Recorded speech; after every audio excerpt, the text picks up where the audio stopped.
Mohamed, enfin, son visage vous revient et il a fait la couverture de nombreux journaux pendant la réforme des retraites. C'est notre prof des stylos rouges 93 avec son ardoise qui est un des symboles de cette lutte contre la réforme des retraites et qui est Mohamed aussi, qui est un prof engagé, militant depuis le début, notamment contre les réformes Blanquer, les E3C et autres. Donc voilà, Mohamed, je te laisse la parole en premier. Dis-moi, c'est quoi toi ta réaction en tant qu'enseignant aujourd'hui et au-delà de toi, parce que toi tu es en lycée, mais tu es en contact avec énormément d'enseignantes et d'enseignants dans les différents degrés de l'éducation nationale. Est-ce qu'il y aura la rentrée le 11 mai ou pas, Mohamed? Alors, déjà, dans un premier temps, le ressenti que j'ai et que beaucoup de collègues partagent, c'est qu'il n'y a eu aucune annonce sérieuse ce soir de la part du gouvernement pour les élèves, les parents et les personnels d'éducation. Donc, on nous parle d'une rentrée progressive le 11 mai. Donc, on nous balance une date, mais sans aucune garantie. Donc, rappelons que les tests et les masques, on les attend toujours. On nous parle de demi-groupe. D'accord, mais je veux dire, dans les collèges et lycées, c'est très, très compliqué. Il faut savoir que parfois, dans des lycées, il y a plus de 2000 élèves. Donc, comment gérer les entrées dans les établissements, les couloirs, les cantines? Donc, il y a plein de problèmes qui suivent en fait derrière. Il y a également les personnels dont on ne parle pas beaucoup, mais les AESH, donc c'est les assistants d'élèves en situation de handicap, donc qui sont très, très proches du fait de leur métier des élèves. Comment ils vont faire? Il y a également les ATSEM, donc en maternelle. Donc, on sait bien que les tout petits, il faut bien les accompagner pour aller aux toilettes, voilà, je ne vais pas vous donner les détails. Les petits, surtout, leur faire respecter les gestes barrières, c'est mission impossible, on le sait très, très bien. Donc, en fait, on nous balance une date, mais sans rien donner de concret. Nous, en fait, franchement, il y a une colère qui se fait ressentir. Il faut rappeler que dans l'éducation nationale, on n'a pas de vraie médecine du travail. Donc, alors là, j'ai les chiffres, on a environ 87 médecins pour plus d'1 million de personnel. Donc, c'est pour vous dire qu'en fait, on n'en a quasiment pas. Voilà. Donc, la médecine scolaire, c'est pareil. Tout ce qui est infirmerie dans les collèges, lycées et les écoles maternelles, élémentaires, c'est pareil. En fait, il n'y en a quasiment plus. Donc, ça, en fait, on sera vraiment livré à nous-mêmes. Nous, on a vraiment l'impression là que le gouvernement, ce qu'il veut, c'est juste nous donner une date pour relancer l'économie éventuellement. Mais à côté de ça, les garanties de sécurité sanitaire, pour le moment, il n'y en a aucune. Donc, il y a aussi autre chose que je voulais dire et qui me semble très, très important, c'est qu'Emmanuel Macron, alors, il veut ouvrir les écoles le 11 mai pour lutter notamment contre les inégalités scolaires. Alors, c'est assez drôle parce que pendant ce temps-là, en fait, il faut rappeler qu'il y a des fermetures de classes dans les petites écoles, donc maternelles, élémentaires, notamment dans les zones prioritaires d'éducation dans le 92, pour citer que ce département. On supprime des heures en lycée professionnel. On sait très bien que les élèves de lycée professionnel, c'est les plus fragiles, mais pourtant, on leur retire les heures de français, les heures de matière générale. Donc, on met en place un bac local qui est complètement inégalitaire. On supprime des postes alors que le nombre d'élèves augmente. Voilà, donc en fait, s'il nous parle d'inégalité scolaire, c'est très bien, d'accord, mais dans ce cas-là, pour être crédible, il ne fallait pas mettre en place toutes ces réformes, en fait. Donc, pour nous, c'est vraiment juste un prétexte pour justement le 11 mai relancer l'économie. Et tant qu'on n'a pas de garantie sanitaire, je pense qu'il est vraiment hors de question de reprendre le travail dans ces conditions. C'est cette fameuse phrase, enfin, je pense que tout le monde, même l'aveugle, j'ai envie de dire, a capté ce truc-là, quoi. Enfin, faut pas être dupe, quoi, que tout le monde, on veut réouvrir les écoles le 11 mai pour que ça soit la garderie, en fait, des travailleuses et des travailleurs. Mais, enfin, parce qu'il y a deux choses. Déjà, Mohamed, ma première question, toi, tu es en lycée. Est-ce que toi, tu n'as pas peur pour toi? Parce qu'on sait, et notamment, on a eu le docteur Marty, qui est médecin la semaine dernière, et le docteur Marty disait que notamment les enfants qui, pour beaucoup, sont asymptomatiques en fait, de 0 à 15 ans, ce n'était pas la même chose, notamment au-dessus de 15 ans. Et toi, tu es en lycée, c'est-à-dire tu as des premières, des terminales et autres qui ont 16, 17, 18 ans, peut-être parfois même s'il y en a qui ont redoublé 19 ans, qui peuvent être demain, malades du Covid-19. Toi, est-ce que toi, tu n'as pas peur en fait de ça, demain, de dire peut-être que moi, il y a un élève qui va me refiler le Covid-19 et peut-être finir en réanimation à la Salpêtrière ou autre? Complètement. J'ai peur pour moi, j'ai peur pour mes proches, j'ai peur pour mes élèves, j'ai peur pour leur famille. En fait, voilà, on n'a vraiment pas envie d'être la cause d'une seconde vague qui peut être meurtrière, encore plus que celle qu'on a connue. Donc, c'est clair qu'il faut rappeler aussi qu'il y a l'ordre des médecins qui s'oppose à la réouverture des écoles le 11 mai. Donc, vraiment, c'est clair que c'est une situation très anxiogène.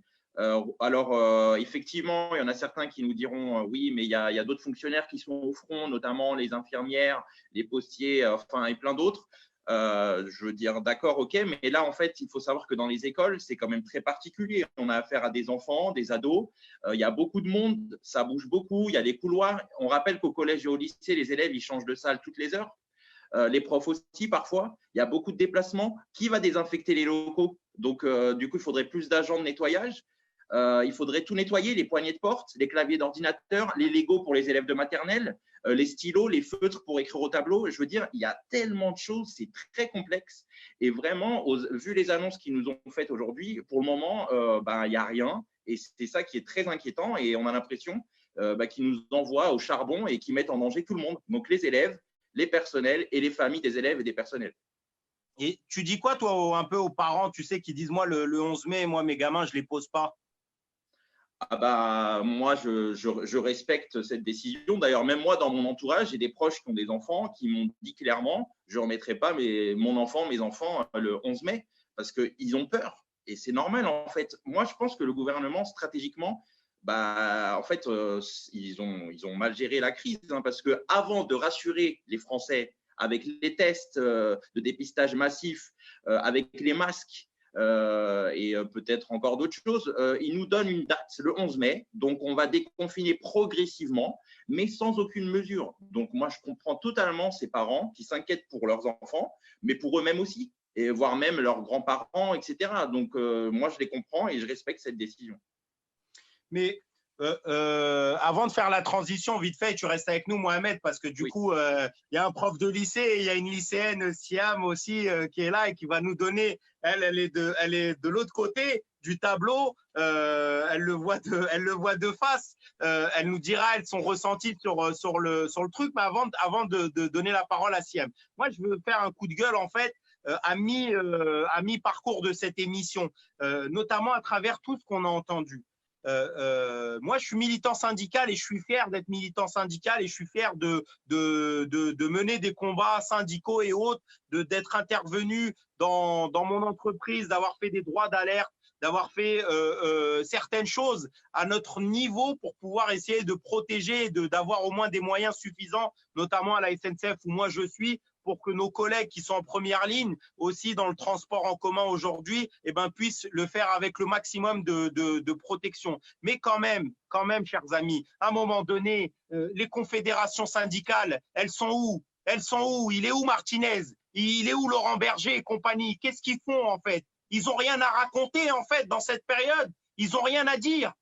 Ça les intéresse pas en fait le Covid-19, ça les intéresse pas qu'il y ait des boîtes de métallurgie en fait qui continuent à fabriquer des rivets pour Airbus, des gens en intérim dans les chantiers de Saint-Nazaire, des gens, moi j'en parle souvent parce que tellement je trouve que c'est incroyable déjà, quelqu'un qui était dans une imprimerie pour étiquetage de bouteilles de vin pendant le confinement qui va étiqueter des bouteilles de vin chaque jour, du lundi au vendredi, qui va dans son entreprise étiqueter des bouteilles de vin pendant que les gens, on leur dit reste chez toi ou on va te mettre un PV. Mais elles font quoi, ces confédérations syndicales, à un moment donné? C'est quoi? C'est de poser des parcours de République à Bastille. Il n'y a pas que ça dans la vie, il n'y a pas que les parcours de manifestation, les camions merguez et le mojito. Moi, je le dis sincèrement. Ça peut faire sourire, ça peut faire rigoler ou quoi que ce soit, mais à un moment donné, ce n'est pas normal en fait que les confédérations syndicales, elles n'aient rien à dire sur la situation dans les quartiers populaires, qu'elles n'aient rien à dire lorsqu'il y a des jeunes qui sont victimes de violences policières, quand il y a le prix de la tomate qui commence. Mais on m'a envoyé une photo, les amis, le kilo de pommes de terre à 7,50 €. Il y a des gens, tout le monde, je ne sais pas, regarder sur les réseaux sociaux les tickets de caisse. Les gens, ils font le début et aujourd'hui, ils montrent à quel point les tickets de caisse, parfois les tomates, elles ont pris 4 €.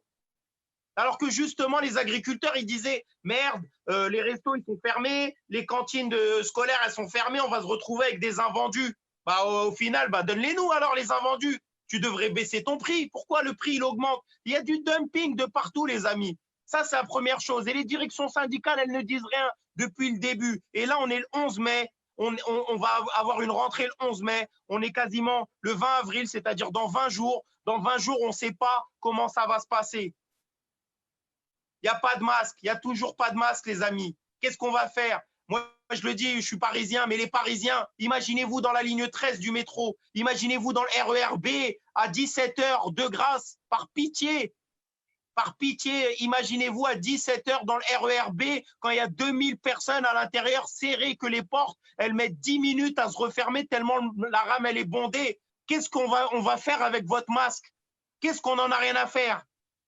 Et il n'y a personne qui dit rien. Donc, on a des profs qui sont inquiets, qui demain peuvent se retrouver en réanimation, en fait. Et puis, pour des cours, d'ailleurs, je fais la transition, je ferme ma gueule maintenant et je fais la transition avec Siam. Siam, salut à toi. Salut. Salut Siam, bah écoute, je te laisse te présenter. Alors du coup, moi je suis une lycéenne en terminale L à Nîmes. Et voilà. Et je suis à un syndicat qui s'appelle l'UNL. Et voilà.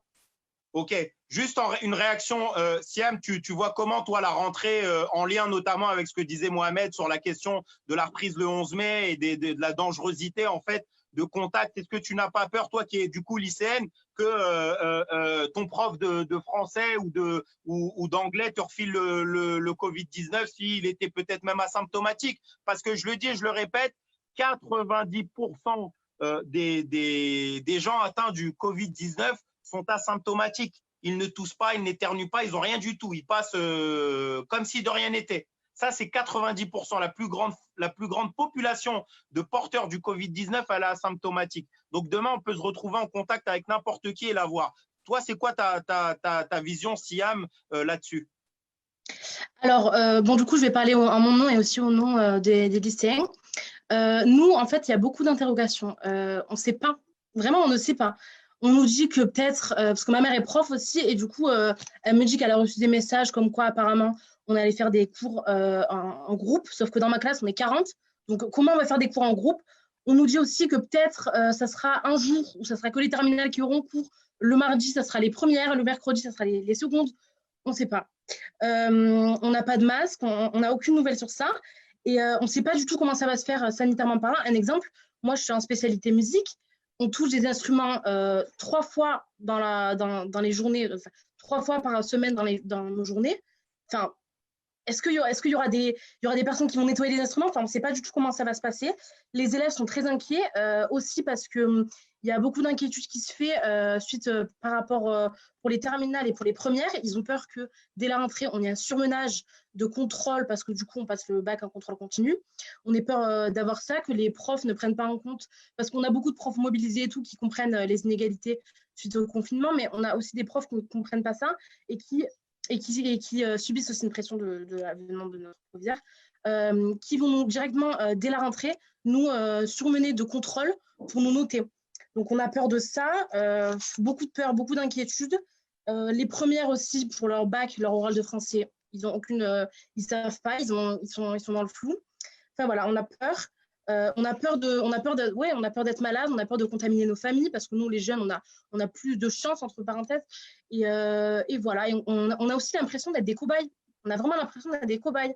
On se dit, alors pourquoi les lycées, les collèges, les maternelles, on les réouvre et pourquoi les restaurants, on les réouvre pas? Pourquoi les bars, on les réouvre pas? Enfin, on ne comprend pas. On trouve qu'il n'y a aucune logique. Voilà.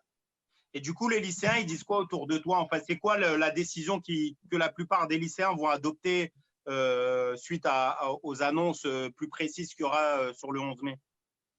Alors, donc, il y a plein de lycéens qui ne veulent pas venir en cours, notamment les secondes, mais les premières et les terminales, aujourd'hui, beaucoup de personnes ont réagi via notre syndicat et il y en a qui veulent faire un blocage le jour du 11 mai pour montrer qu'ils ne sont pas contents. Alors, certes, la question sanitaire va se poser en mode un blocage le 11 mai, c'est pas possible et tout, mais après, on se dit, dans tous les cas, on doit aller, enfin, le 11 mai, on ira en cours. Donc, autant aller en cours, autant faire un blocage. Donc voilà, beaucoup de questions. Les élèves commencent à se mobiliser et commencent à réellement être énervés. Et voilà, les profs aussi, on a des échos sur les profs qui veulent faire grève aussi le 11 mai. Enfin voilà, pas mal d'énervement venant de tout le monde. Du coup, je donne la transition à notre prof Mohamed. Mohamed, c'est quoi ta réaction par rapport à ce que dit Siam là, et notamment l'inquiétude qui en vérité est la même entre lycéens et enfin, entre étudiants, lycéens, etc. et les profs? Donc, je disais que je partage totalement les inquiétudes donc de la lycéenne Siam. Effectivement, hein, il y a les questions des examens, les questions de terminer les programmes. C'est vrai que en fait, on vit une période qui est très stressante. Donc, en plus de l'épidémie qu'on connaît aujourd'hui, il se pose aussi beaucoup de questions pour leur avenir, pour le post-bac, notamment ceux qui sont en terminale.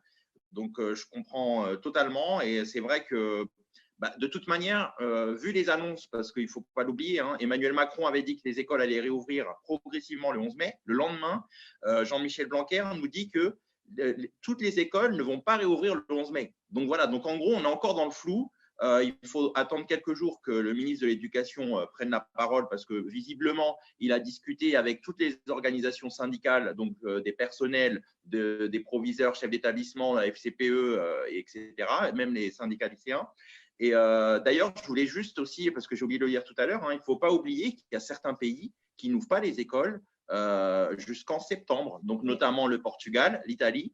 Et là, il y a également aussi une info qui m'est arrivée ce soir, j'ai oublié de vous la dire, mais elle est très importante, c'est au Royaume-Uni. Donc, en fait, il est impossible de prévoir une date de reprise des cours au Royaume-Uni pour le moment à cause du coronavirus, donc dit le secrétaire d'État à l'éducation. C'est l'équivalent de notre ministre de l'Éducation, donc Gavin Williamson. Donc, la reprise pourrait être en septembre. Des ordinateurs ont été commandés pour les enfants de familles défavorisées.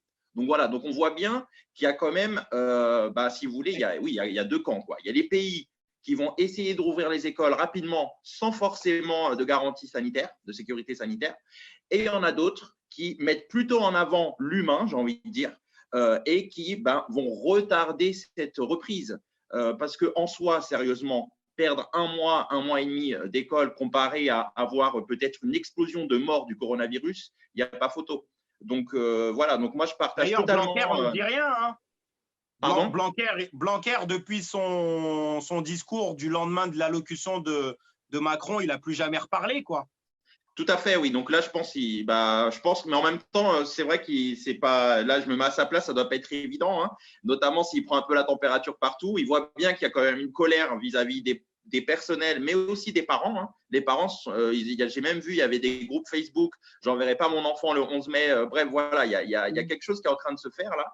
Et j'ai envie de dire, c'est compréhensible parce que, je le répète, pour le moment, on n'a aucune garantie de sécurité sanitaire. Donc, ils nous ont parlé de tester les gens, mais uniquement les personnes qui présenteraient les symptômes du coronavirus. Mais on sait bien, comme tu l'as dit tout à l'heure, il y en a plein qui peuvent être porteurs sains. Donc, du coup, là, c'est vraiment suicidaire, en fait. Donc, quelque part, on ne sait pas ce qu'ils veulent. Est-ce qu'ils misent sur une immunité de groupe?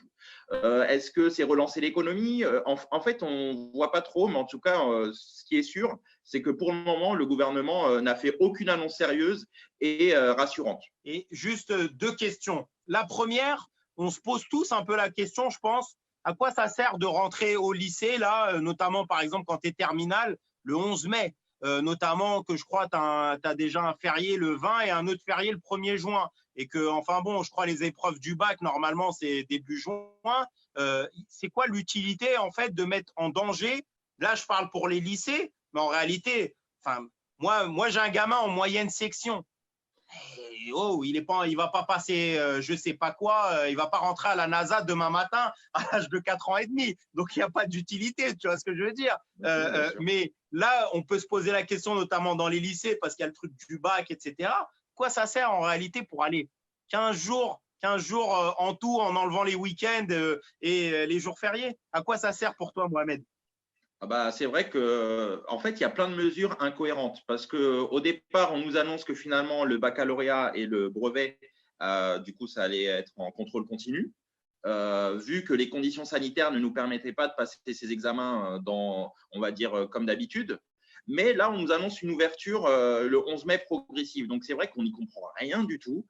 Et vraiment, moi, je ne vois pas les cours. Normalement, pour moi, vraiment, ça sera de la garderie. En fait, moi, je vois que ça. Donc, garder les enfants, les élèves, dont les parents seront obligés de retourner au travail, qui ne pourront pas faire du télétravail et qui, s'ils n'y vont pas, ils n'auront pas de salaire à la fin du mois. Donc, effectivement, là, pour certaines familles, il y aura un dilemme, en fait. C'est soit je garde mon enfant, mais peut-être je n'aurai pas de revenus, ou alors j'envoie mon enfant, moi, je vais travailler, mais par contre, là, il y a des risques qu'on tombe malade, quoi. Donc, c'est vrai que c'est dégueulasse et on voit bien que c'est en fait, c'est toujours les mêmes qui sont les plus touchés, hein.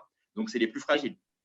Et Siem, juste pour terminer peut-être avec toi, et du coup, après, on laissera Arnaud sur les réactions qu'il y a eu, parce qu'il y en a énormément. Enfin, il y a beaucoup de parents, notamment sur les commentaires Révolution Permanente, là, sur ce live. Et Arnaud nous donnera quelques réactions, notamment. Siem, c'est quoi un peu tu nous as parlé du blocage le 11 mai possible, mais c'est quoi en gros les revendications là au niveau de l'UNEL côté lycéen en fait? Qu'est-ce que vous réclamez? Est-ce que vous dites non, on veut le bac sans avoir rien à passer, laissez-nous tranquilles, l'année elle est passée, on veut le bac, on veut le valider comme ça et on n'a pas retourné au lycée? Qu'est-ce que vous réclamez exactement? Parce qu'on a entendu tout à l'heure Alberta qui disait non, on veut la validation des partiels. Vous, côté lycéen, c'est quoi les revendications?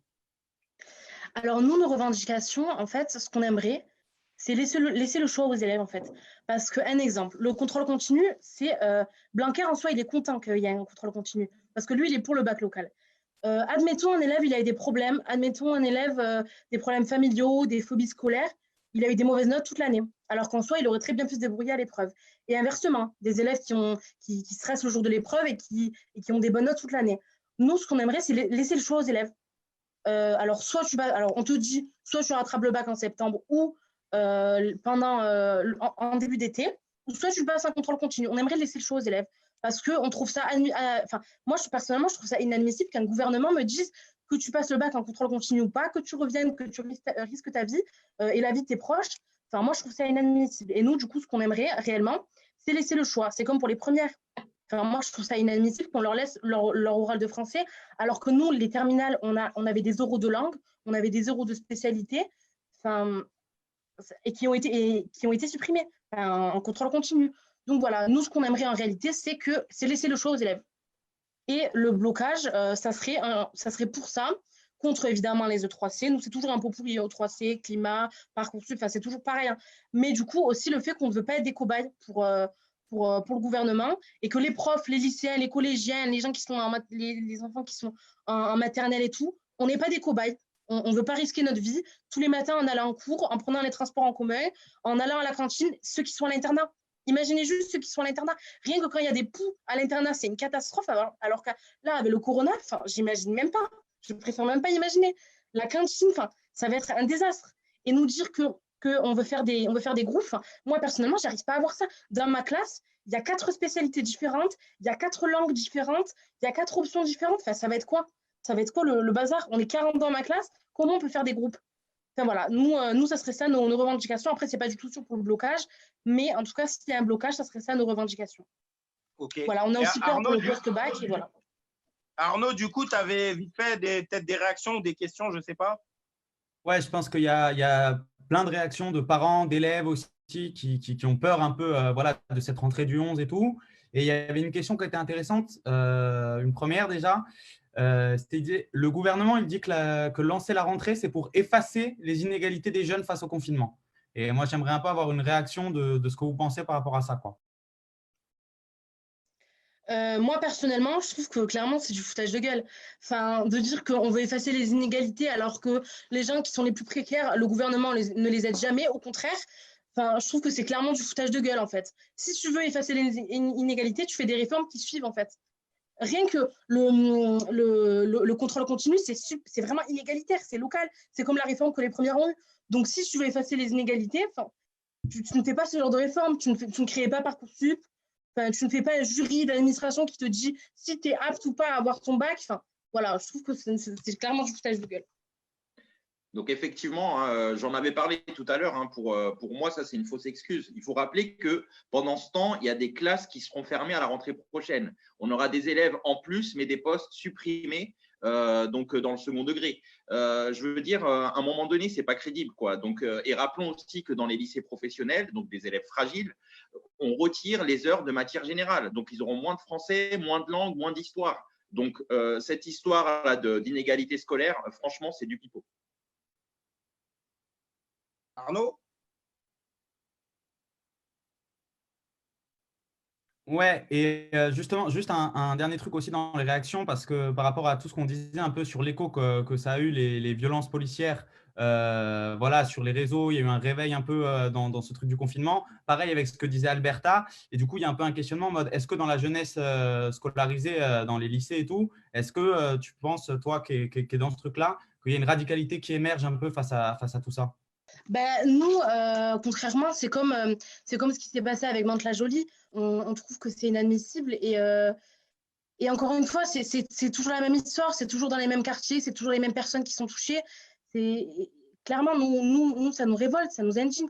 Et moi, ce qui me dérange aussi dans tout ça, c'est qu'on a beaucoup parlé des violences faites dans les manifestations et tout, mais les violences faites dans les quartiers populaires, on n'en parle pas, en fait. Et ça nous indigne, en fait. Ça nous indigne de me dire que peut-être des lycéens qui ont le même âge que moi, qui vont en cours aussi tous les jours, se font frapper, se font maltraiter par des flics qui, clairement, pour moi, c'est des fachos, c'est ce genre de personnes. Ça peut pas être extrême ce que je dis, mais pour moi, ce sont des personnes moi, ça me choque. Déjà, le métier de flic, c'est un métier qui me dérange énormément, mais ça me choque de me dire qu'on en arrive à de telles violences, quoi. Alors qu'il y a des gens à Montmartre ou dans les quartiers Bourges de Paris qui sortent dans la rue, on leur dit jamais rien, mais par contre, c'est toujours dans les mêmes quartiers qu'il y a les violences. On se demande pourquoi. Donc voilà. Chers amis, Mohamed et Siam, merci énormément. On n'a pas fini ce live-là, mais merci. Et on suit le truc du 11 mai et des professeurs. En tout cas, moi, en ayant écouté un peu vos réactions, j'espère que vraiment, il va y avoir un cocktail explosif entre les enseignantes, les enseignants, tout le personnel de l'éducation nationale, les étudiants, les lycéennes, lycéens et autres, mais également l'ensemble des collectifs de parents d'élèves et l'ensemble des parents, en fait, parce qu'en réalité, j'ai jamais vu autant une cohérence, en fait, entre tout le monde. Tout le monde souhaite pour une fois la même chose et s'entend là-dessus. Donc, enfin, voilà, je pense que bien sûr, on veut que le confinement se termine le plus rapidement possible, mais il est hors de question qu'on court à l'abattoir, en fait. C'est pas de déconfiner pour aller mourir. Celui qui n'a pas attrapé le Covid au mois de mars l'attrape au mois de mai. C'est pas ça le but du déconfinement. On le dit, on le répète, l'ensemble des spécialistes le disent. Si on veut déconfiner en toute sécurité, il faut des tests et des tests. C'est la seule solution pour pouvoir savoir qui a le Covid et qui ne l'a pas, plutôt que d'envoyer en fait des jeunes qui sont tous porteurs sains, dits asymptomatiques, et qui pourront refourguer à une enseignante en lavant les mains pour la peinture, pendant un atelier, pendant des chansons, pendant les jeux de motricité, etc., comme on peut voir dans la maternelle. Et chers amis, par pitié, ce n'est pas juste l'affaire des profs et des étudiants, des élèves, d'accord ? On vous ramènera le Covid-19 demain, d'accord ? On vous ramènera le Covid-19 demain chez vous. Et c'est ça avec quoi ils jouent, avec votre vie. C'est le jeu de la roulette russe. Édouard Philippe l'a dit tout à l'heure, il prévoit simplement que la courbe diminue, c'est-à-dire que c'est un risque mesuré pour eux. S'il y a 300 personnes qui meurent chaque jour du Covid-19, ça leur va. C'est toujours mieux que 900, parce qu'ils savent qu'avec des masques, eh ben oui, il y aura un peu moins de morts, et en espérant que peut-être avec la chaleur, il y aura un peu moins de résistance du virus, alors qu'ils en savent rien du tout. Mais c'est ça ce qu'ils essayent de faire, c'est comment on reprend l'économie et en même temps en essayant d'avoir un minimum de morts. Et puis eux, ils s'en foutent parce que c'est pas eux qui vont être sur les bancs de la fac, c'est pas eux qui vont être sur à faire la classe, etc., etc. C'est vos élèves, ce sont les enseignantes et les enseignants, et notamment, c'est ce qui peut demain faire en sorte que vous soyez touchés, peut-être qu'un parent proche, les amis puissent être touchés à travers vous. Donc, voilà, laissez pas les enseignantes et les élèves tout seuls là-dedans. Il va falloir prendre votre rôle à un moment donné et puis y aller.